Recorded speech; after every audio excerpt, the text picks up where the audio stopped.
As Scarlett O'Hara once said, I guess I'll think about that tomorrow. For the time being, it's gone with the wind. Let me give you some good advice about avoiding a bankrupt character. Pay your ethical debts. Keep your integrity in the black. Face ugly realities with the truth as soon as they appear. When you feel that temptation to hedge, resist it immediately. Don't treat it casually. Treat it like a grease fire in the kitchen that you've got to put out before it burns your house down or fills the whole place up with so much smoke that you can't see where you're going anymore. Because that's exactly what will happen when your ethical capital runs out. You just won't be able to see where you're going anymore. Here's another way that being untruthful is like buying on credit. They're both addictive. At first, they both go down so easy, and they leave you wanting more. Any addictive behavior offers a simple, short-term escape from a problem, but that escape becomes more and more complicated as time goes on. Lying can get extremely complicated. You've really got to have an outstanding memory to be a good liar, because you're always having to create more lies that are consistent with the one you told in the first place. I'm sure we have at some time been caught up in a dilemma like that. Shakespeare had it right all along. What a tangled web we weave when at first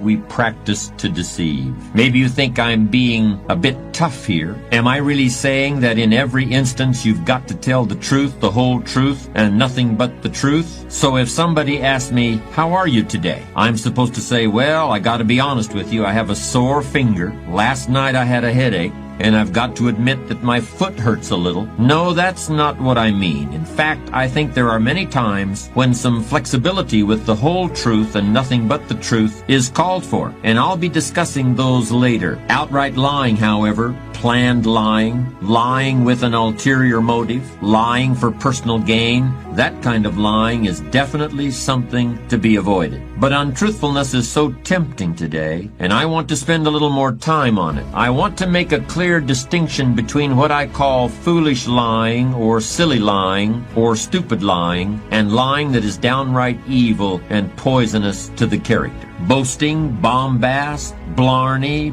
bragging, these are all the same thing. They're always floating around in the atmosphere, and they can affect you at any time like catching a cold. They're mostly harmless, unless you start building a whole personality around them, which has definitely happened to some people. Some other guy scored the touchdown back in high school, but you're watching the Super Bowl with your neighbor, and you say that you did it. That's pretty harmless. You really don't know Joe, the president of XYZ Corporation. You were just introduced to him one time. But the client you're trying to impress has never even shaken hands with Joe. So here's a chance to score some points. That's pretty harmless too. You're not really the creative director of your ad agency, you're the copywriter. But a woman sitting beside you on the plane to Phoenix will never know the difference. It's harmless. Unless she walks into your office someday, and it's a small world, but you'll chance it. This is all just hot air. This is all going on that old credit card that we were talking about a moment ago. I should mention that there's such a thing as boasting in reverse, too.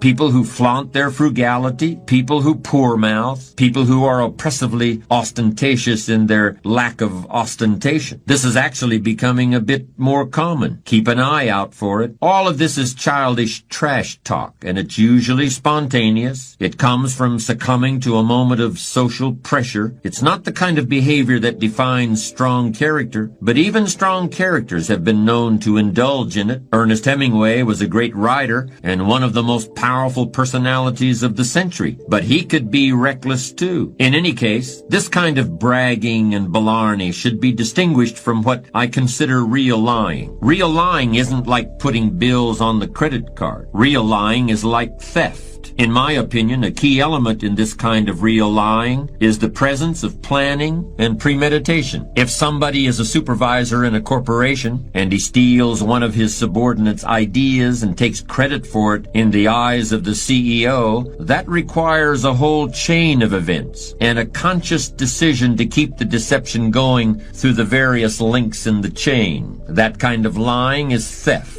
It's not only theft of the subordinate's idea, it's stealing from the CEO too. It's stealing the CEO's sense of reality. It's creating an illusion. If someone falsifies an earnings report in order to inflate the price of a company's stock, that's deliberately creating a mirage in the minds of the investors. In the real world, both these examples have happened, and many times lives and careers have been ruined. It's been my experience that those who engage in serious lying and unethical behavior get caught one way or the other. Usually the people who are being deceived awaken from the illusions that have been foisted upon them. But even if this never happens, the criminal, and I don't think that's too strong a word, has to buy into the illusion so deeply himself that his own sense of reality is eroded. By trying to loosen other people's grasp of the truth, you end up losing your own. All of it, small-time lying and big-time deceit. It all comes from fear. Somebody is afraid the truth about themselves isn't good enough, so they depart from the truth. Somebody secretly fears that they can't really come up with ideas of their own, so they steal somebody else's ideas. Or they fear their company isn't really going to succeed, so they come up with a way to inflate the share prices. It's really cowardice. Remember what we said about courage? Courage is fearing the right thing at the right time and in the right way. Fear the temptation to misrepresent who you are or what you've done or intend to do. Trust who you really are. Trust your ability to earn the respect of others. Pay whatever price the truth costs. Pay that bill immediately, because in the long run, it's a real bargain. When you're in a leadership position, whether it's in a business or as the head of a family, honesty and integrity are not as important as money or shelter or a telephone. Honesty and integrity are infinitely more important than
of those things. They're about as important as having air and food and water. For a leader, honesty and integrity are absolutely essential to survival. A lot of business people don't realize how closely they're being watched by their subordinates. Remember when you were a kid in grammar school, how you used to sit there staring at your teacher all day? By the end of the school year, I'll bet you could have done a perfect imitation of all your teacher's mannerisms. I'll bet you were aware of the slightest nuances in your teacher's voice. All the little clues that distinguished levels of meaning, that told you the difference between bluff and now I mean business. You were able to do that after 8 or 9 months of observation. Suppose you had 5 or 10 years. Do you think there would have been anything about your teacher you didn't know? As a manager, there probably isn't anything your people don't know about you right this minute. If you haven't been totally above board and honest with them, it's certain you haven't gotten away with it. But if you've been led to believe that you've gotten away with it, it's most likely because people are afraid of you. That's a problem in its own right. But there's another side of the coin too. In any organization, people want to believe in their leaders. If you give them reason to trust you, they're not going to go looking for reasons to think otherwise. And they'll be just as perceptive about your positive qualities as they are about the negative ones. I heard a story of a situation that happened some time ago at a company in the Midwest. The wife of a new employee experienced complications in the delivery of a baby. There was a medical bill of more than $10,000, and the health insurance didn't want to cover it. The employee hadn't been on the payroll long enough. The pregnancy was a pre-existing condition. One thing or another. In any case, the employee was desperate. He approached the company CEO and asked him to talk to the insurance people. The CEO agreed, and the next thing the employee knew, the bill was gone.